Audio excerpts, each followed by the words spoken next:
everyone, I'm Kendi. This is my exhibition here. I'm very new to Victoria, but I've managed to get a studio in the Ministry of Casual Living, which is where we are just now. This is one of my works here. My works are very atmospheric and dark and moody. This has actually got a young girl in this work. The girl is standing in this semi-profile look. She's got a white dress on, which is just here. Her arm is sort of back and her hair is swept up with the wind. It's called the abyss because she's on the moment, she's in the moment whether or not she's about to fall, and that falling or jumping could be positive or negative in that respect. But it's a sense of space and depth that she's falling into.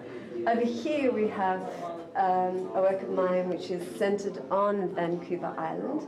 It's a kelp forest, which is these luscious forests that are in the water surrounding Vancouver Island.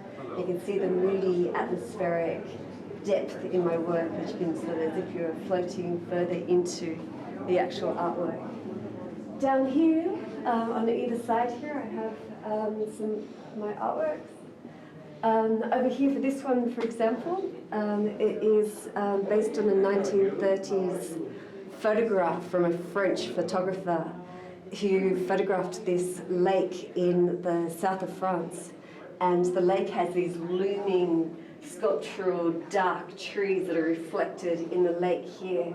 And I've taken on the energy of the old 1930s photograph with my gestural way of painting. And in the distance there are sculptures, which are Greek sculptures from antiquity, Greek white marble sculptures. This one here is Dallas foreshore, which is Vancouver Island foreshore in the evening. Once again, sometimes the foreshore can be windy, and there's drama and shadows and wind and sculptural nature of the trees you can see in the foreground there.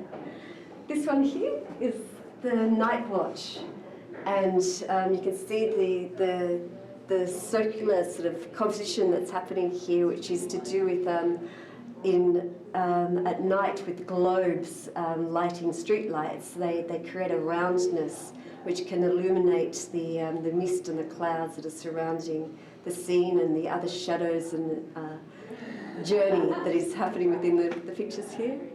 And over here, a lot of my work is based on my memories of Scotland and Ireland, which is my background. None of my colours reflect, unfortunately, Australia, which is where I'm actually originally from. Australia has bright, vibrant colours that contrast heavily. But however, my colours are to do with my memories of Scotland and when I lived over there in Scotland, and of course my heritage. This here is the ships on the Clyde, which is very, very subtle. These sort of elongated forms are the ships on the water, and there's another ship in the distance here in the distant shore line further in.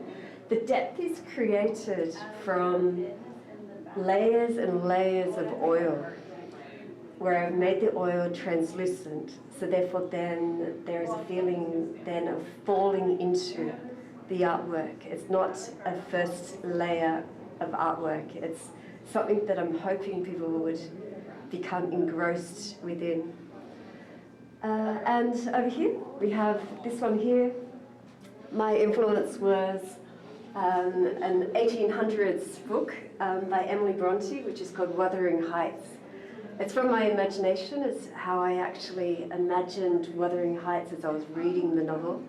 And it's been set in, I think, in northern England, and the moors and the dark moors, having the mist and the fog coming through the dark moors and walking through and into the distance. And, well, there you go. There is a taste of my artwork, and thank you very much.